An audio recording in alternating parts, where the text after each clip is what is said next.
Hello, everyone. My name is Ray, and I'm a librarian at Volusia County Public Library. And we have another Science is Their Superpower guest with us. Janet, did you want to introduce yourself? Sure, I'm Janet Marnane, and I'm currently an assistant professor at Embry-Riddle Aeronautical University in the College of Aviation, teaching. I've taught a variety of different aviation-related courses.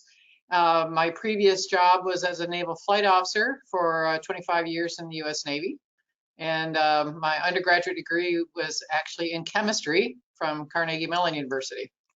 Oh, interesting. So you work at Embry-Riddle now. What excites you most about your work or your field of study? Well, having come from the aviation background, I'm still passionate about it. I love to fly. I fly little airplanes now, so that, because they won't give me a jet here. I don't understand that.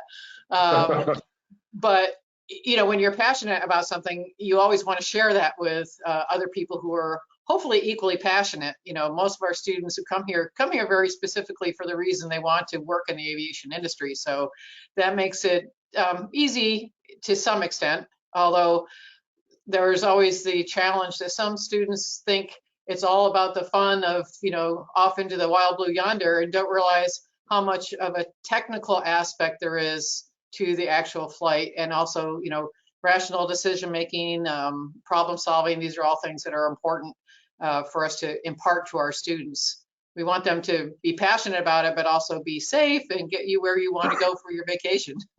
Right. Safety's number one when it comes to flying. So, what's one thing that we should know that we may not about your area of expertise?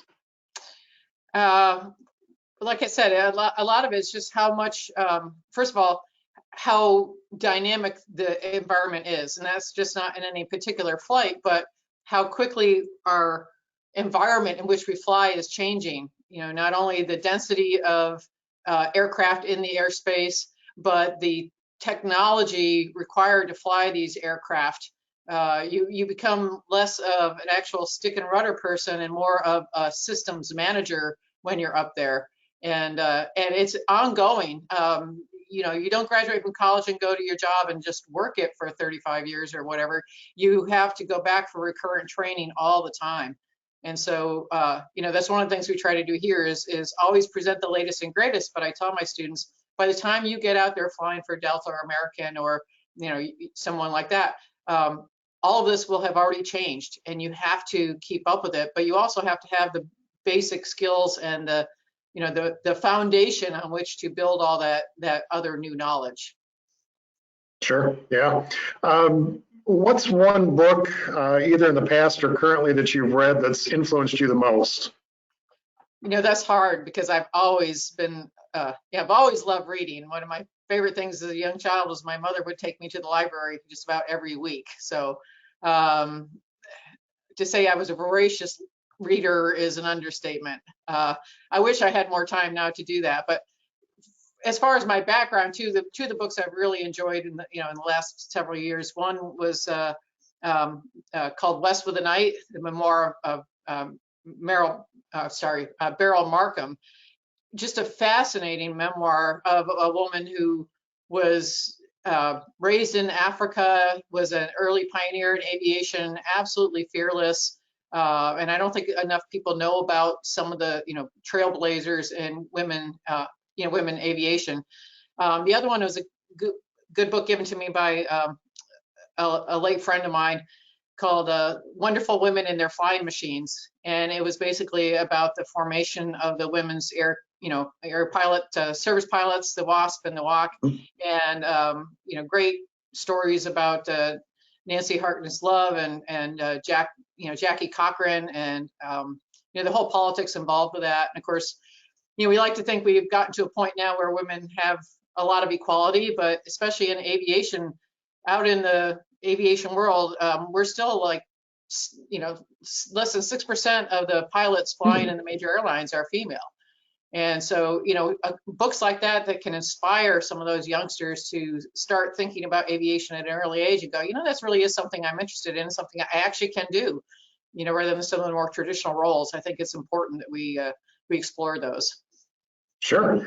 And while we've got you here, I thought maybe I'd ask a bonus question. You mentioned briefly that you served in the Navy. Would you kind of expand on that a little bit for us? Sure. I went in the Navy in 1981, and at that time it was very limited what women could do. And I wasn't really interested in, for example, going to the Naval Academy. Which year I graduated from high school was the first year they were accepting women into it. But at the time there was very little open beyond administrative support type jobs. But then when the Naval Flight Officer program opened up, and I didn't not have the perfect eyesight I needed for to be a pilot in the Navy at the time. I'd always been fascinated with aviation, and my dad was in the Army Air Corps, and I just really was interested in it. And then I saw the Blue Angels fly in a air show in Cleveland when I was a junior in college, and I thought, wow, I really wish I could do that. And then when the program opened up and I found out I really can do that, I jumped on it. I didn't really consider making it a career, but I knew if I didn't do that, if I did not take that advantage of that opportunity then, it probably wouldn't open up again. When I joined through the Aviation Officer Candidate School, there were only 6 slots available for the entire year for the Flight Officer program. So I was absolutely blessed and shocked actually when I got it. And so, I flew in support squadrons, electronic warfare for the most part, until until the combat exclusion law changed. And then I was on the very first cruise that embarked women on the USS Dwight D. Eisenhower, and did a med cruise and a little bit of time in the Mideast, cleaning up after Desert Storm. And then my second sea tour was actually on the Kennedy out of Mayport, and that was right after 9/11. So that was a lot more exciting. We'll just put it that way. So, yeah.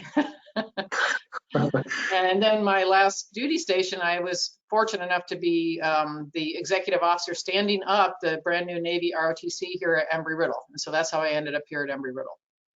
Oh, very interesting. And if someone had the desire to go into the field of aviation or enter the naval aviation field, what's the best recommendation that you could give to them?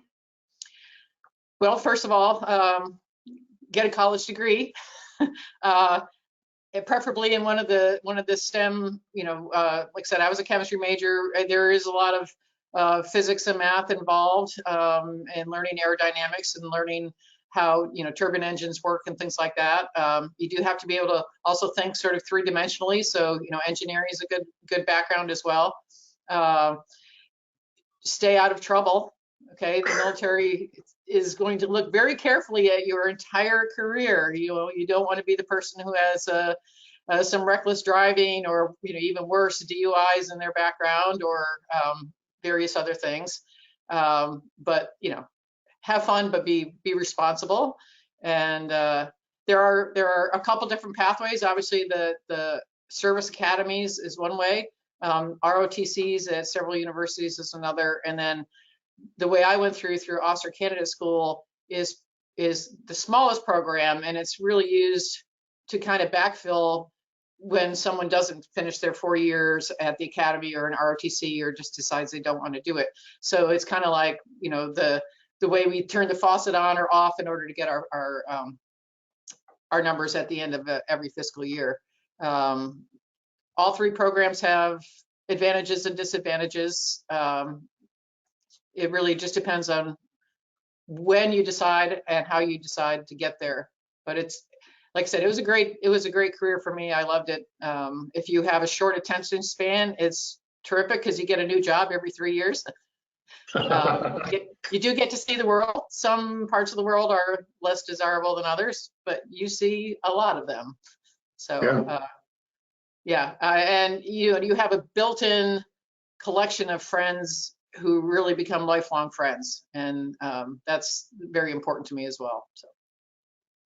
Well, Janet, thank you for taking time out of your schedule to talk to us today, and thank you for your service. It was my pleasure, believe me.